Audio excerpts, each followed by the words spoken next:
Nama saya Syaza, umur 31 tahun dan dah berkahwin hampir 7 tahun. Mula-mula saya tak perasan sangat, tapi lama-lama saya nampak suami makin kurang bersemangat bila bersama. Kadang baru mula sekejap, dah cepat keluar dan terus hilang momentum. Yang paling terasa, hubungan kami jadi makin kurang mesra. Suami macam selalu cuba elak untuk bersama sebab dia sendiri takut kecewakan saya. Saya nampak dia memang pendam banyak benda. Memang ada efek. Sebagai isteri, kita nak rasa disayangi dan dipenuhi oleh pasangan sendiri.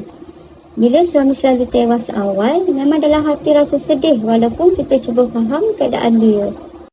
Dia jadi cepat murung dan kurang nak bergurau macam dulu. Kadang lepas bersama dia terus tidur atau diam sebab rasa malu sendiri. Saya tahu benda tu memang berat untuk lelaki.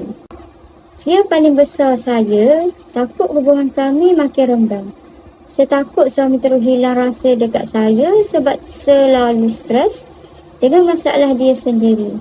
Impian saya simple je. Saya nak rumah tangga yang bahagia dan hubungan yang sentiasa rapat macam awal kahwin dulu. Bila suami happy dan isteri puas, suasana rumah pun jadi lain.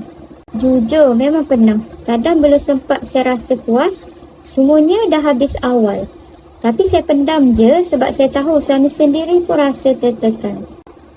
Pernah cuba macam-macam. Ada yang panas sangat sampai dia tak selesa. Ada yang melekit dan ada yang langsung tak nampak hasil.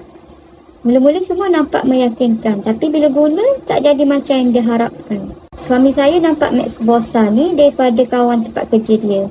Bila tengok ramai repeat order dan feedback pun nampak okey, saya cakap dekat dia, cuba je dulu. Apa yang saya suka, dia senang guna dan tak melekit. Awal-awal tu saya nampak dia dah mula ada mood dan lebih selesa bila bersama saya. Dia dah tak nampak stres atau cuba mengelak macam dulu. Lebih kurang seminggu 2 macam tu, saya memang nampak beza dia. Suami dah lebih tahan, tak cepat lembek dan lebih steady dari dulu. Sebagai isteri, memang kita boleh rasa perubahan tu. Hubungan kami jadi lebih rapat dan lebih mesra balik.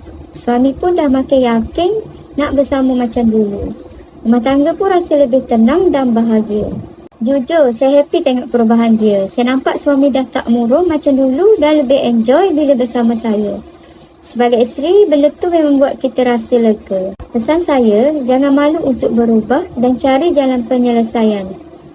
Ramai pasangan sebenarnya hadapi masalah macam ni, cuma ramai pendam sendiri. Kadang bila suami dah mula berubah dan perform lebih baik, hubungan rumah tangga pun automatik jadi lebih bahagia. Saya sendiri tak sangka Max Bosa boleh bantu ubah hubungan kami jadi lebih baik semula.